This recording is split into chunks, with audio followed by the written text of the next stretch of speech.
7 दिन तक सुबह उठते ही निहार मुंह ये एक लफ्ज पढ़ लिया करो। इन 7 दिनों में ही रिज़्क़ का, दौलत का सैलाब आ जाएगा, दिल की हर जायज ख्वाहिश पूरी हो जाएगी। बिस्मिल्लाहिर्रहमानिर्रहीम। अस्सलामु अलैकुम व रहमतुल्लाहि व बरकातुहू। मोहतरम नाज़रीन, सिर्फ 7 दिन सुबह निहार मुंह अल्लाह ताला का ये मुबारक नाम चलते फिरते और उठते बैठते पढ़ लो, फिर 8वें दिन इंशाल्लाह गैब से इतना रिज़्क़ और मालो दौलत आएगा कि आप हैरान रह जाओगे। आप सब ये एक जादुई वजीफा कर लो, फिर इंशाल्लाह दौलत आपके घर आने के लिए तरसेगी और इतनी दौलत और रिज़्क़ आ जाएगी कि आप गिनते गिनते ही थक जाओगे, लेकिन दौलत शुमार नहीं कर पाओगे। आपने सिर्फ सुबह निहार मुंह चलते फिरते उठते बैठते इस इस्म मुबारक को पढ़ते रहना है। इंशाल्लाह 7 दिन में ही करोड़पति बन जाएंगे।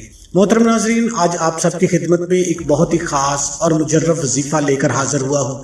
ये एक रूहानी वजीफा है और अल्लाह ताला के पाक नाम का वजीफा है, और ये वजीफा जो कोई भी सच्चे दिल और कामिल यकीन से करता है, चंद दिनों में ही, जैसा कि इस अमल को बुजुर्गों ने 7 दिनों से मंसूब किया है, इन 7 दिनों में ही आपको इसके नताइज मिलना शुरू हो जाएंगे। और जिस शख्स पर अल्लाह पाक अपना फजलो करम और खुसूसी रहमत वाला मामला करते हैं, तो वो बंदा चंद दिनों में ही इतना माला माल हो जाता है कि इसे खुद को समझ नहीं आती कि मेरे पास ये रिज़्क़ कहाँ से आ रहा है। अल्लाह ताला की ज़ात जो कि इंसान के लिए रहमान भी है, रहीम भी है, वही करीम है, खालिक भी वही है और राज़िक भी वही है। मेरा अल्लाह वाहदहू ला शरीक है। वो किसी भी बंदे को अपना नाम पुकारने से इस कदर रिज़्क़ फराहम करता है कि बंदा अपने रब का शुक्र अदा करते करते नहीं थकता। तो नाज़रीन इकराम, आप लोग ये वजीफा जरूर करें, इंशाल्लाह फिर आपको भी वहां से रिज़्क़ हासिल होगा जहां से आपने कभी वहमो गुमान भी नहीं किया होगा।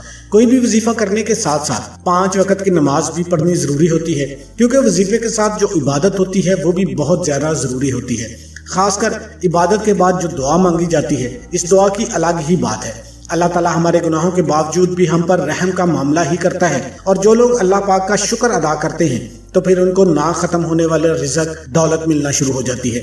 ऐसी खुशी मिलती है जो कभी खत्म नहीं होती। अल्लाह पाक फिर उनको ऐसी दौलत अता करता है, ऐसी इज्जतें अता करता है जिसका कोई हिसाब नहीं है।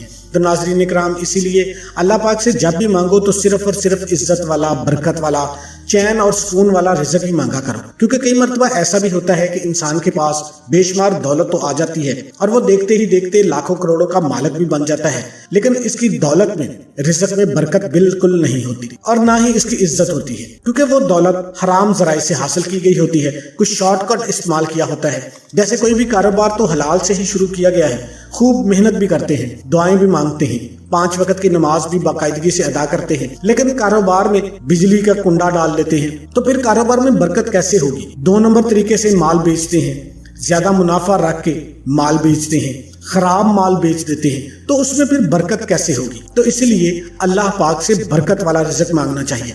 उस रिज़्क़ का, उस दौलत का क्या फायदा जो आपको मस्जिद तक ना ले जा सके, जो आपको अल्लाह की इबादत करने पे मजबूर ना कर सके, जिससे आप अल्लाह का शुक्र ना अदा कर सके। हजरत अब्दुल्ला बिन उमर रज़ियल्लाहु ताला अन्हु फरमाते हैं कि नबी करीम सल्लल्लाहु अलैहि वसल्लम के इरशाद का मफ़हूम है कि जिस शख्स के लिए दुआ का दरवाजा खोल दिया गया तो समझो उसके लिए रहमत का दरवाजा भी खोल दिया गया। अल्लाह पाक से किए जाने वाले सवालों में से पसंदीदा सवाल आफियत का है। जो मुसीबतें नाज़िल हो चुकी हैं और जो नाज़िल नहीं हुई, उन सब में दुआ से बहुत नफ़ा होता है। तो अल्लाह पाक के बंदो, दुआएं मांगने को अपने ऊपर लाजम कर लो। इस्लाम में दुआ की बहुत ज्यादा अहमियत है। तो अक्सर लोग क्या करते हैं कि वीडियो को जो आखिर का हिस्सा है जिसमें दुआ मांगने का तरीका बताया गया होता है वो छोड़ देते हैं। नबी पाक सल्लल्लाहु अलैहि वसल्लम ने फरमाया कि दुआ इबादत का मगज है। हजरत नुमान बिन बशीर से रवायत का मफहूम है कि नबी पाक सल्लल्लाहु अलैहि वसल्लम ने फरमाया कि दुआ ही असल इबादत है। एक और हदीस का मफहूम है कि बेहतरीन इबादत कुशादगी का इंतजार करना है। मतलब ये कि जिस आदमी को जब कोई मुश्किल पेश आए और वो जानता है कि इसकी मुश्किल अल्लाह के सिवा कोई हल नहीं कर सकता, तो उसे चाहिए कि अल्लाह के फजल पर कामिल यकीन और भरोसा करके इंतहाई आजिज़ी और इंकिसारी के साथ उसके फजल के जरिए दुआ मांगता रहे, तो खुदा ने चाहा तो वो उसकी मुश्किल को जरूर दूर कर देगा।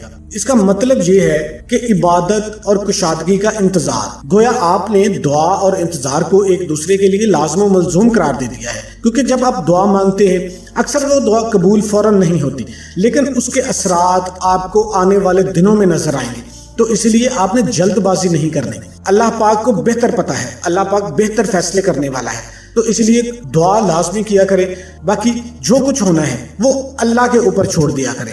हर वक्त, हर हाजत के लिए, हर मुश्किल के लिए दुआ अल्लाह पाक से मांगते रहा करें। हर जमाना में दुआ को एक बहुत बड़ा हथियार समझा गया है। اب اس میں ایک بات اور ہے کہ اکثر لوگ کہتے ہیں کہ ہم دعا تو بہت کرتے ہیں لیکن ہماری دعائیں قبول ہی نہیں ہوتی، تو ہمیں یہ معلوم کرنے کی کوشش کرنی چاہیے کہ وہ کون کون سے اسباب ہیں جن کو اختیار کرنے سے دعا کی قبولیت کے امکانات بڑھ جاتے ہیں۔ کتاب و سنت میں ان اسباب کے بارے میں بتایا گیا ہے، لیکن سب سے بڑا سبب جو ہے وہ رزق حلال کا اہتمام کرنا ہے۔ اس لیے ہم کوشش یہی کرتے ہیں کہ آپ کو بتایا جائے کہ آپ نے حرام کا لقمہ جو ہے نا وہ اپنے گھر میں نہیں لے کے آنا۔ جس قدر حلال اور طیب غذا آپ اپنے جسم کے اندر، اپنے گھر والوں کے جسم کے اندر اتاریں گے، آپ اسی قدر مستجاب الدعوات ہوں گے، آپ کی ہر دعا قبول ہوگی۔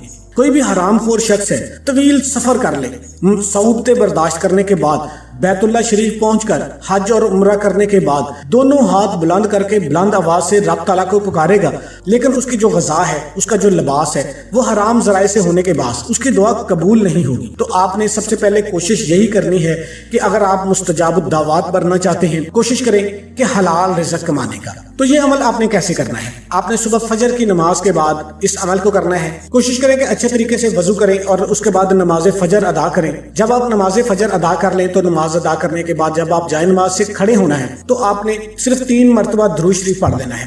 اللہم صلی علی محمد وعلی آل محمد کما صلیت علی ابراہیم وعلی آل ابراہیم انک حمید مجید۔ اللہم بارک علی محمد وعلی آل محمد کما بارکت علی ابراہیم وعلی آل ابراہیم انک حمید مجید۔ آپ درود ابراہیمی پڑھ لیں، چھوٹے سے چھوٹا درود صلی اللہ علیہ وآلہ وسلم پڑھ لیں۔ درود شریف پڑھنے کے بعد آپ چلتے پھرتے اٹھتے بیٹھتے ہر وقت اللہ پاک کا یہ مبارک نام ہے یا وہاب، صرف ایک نام یا وہاب، یہ رزق کے لیے، برکت کے لیے، دولت کے ڈھیر لگانے کے لیے ایسا بابرکت نام ہے۔ اس کی جو کم از کم تعداد ہے وہ 300 مرتبہ ہے۔ جو بندہ بلا ناغہ صبح فجر کی نماز کے بعد صرف 300 مرتبہ یا وہابو کا ورد کر لیتا ہے نا، تو اس کے جو معاشی پرابلم ہے نا وہ حل ہو جاتی ہے۔ یہ میں گارنٹی کے ساتھ، یہ میں دعوے کے ساتھ کہتا ہوں۔ اگر آپ کامل یقین کے ساتھ اس وظیفے کو صرف 7 دن تک لگاتار کر لیتے ہیں اور اس کے بعد بھی آپ کی مشکلات حل نہیں ہوتی تو آپ میرا گریبان آ کے پکڑ لیں۔ لیکن اس کا بہترین طریقہ یہ ہوتا ہے کہ آپ صبح سے لے کر شام تک یا وہابو کا ورد کرتے رہیں۔ کوئی کام کر رہے ہیں پھر بھی آپ کرتے رہیں، کھانا کھا رہے ہیں اس وقت تو آپ نہیں کر سکتے، اس وقت تھوڑا سا سکون کر لیں۔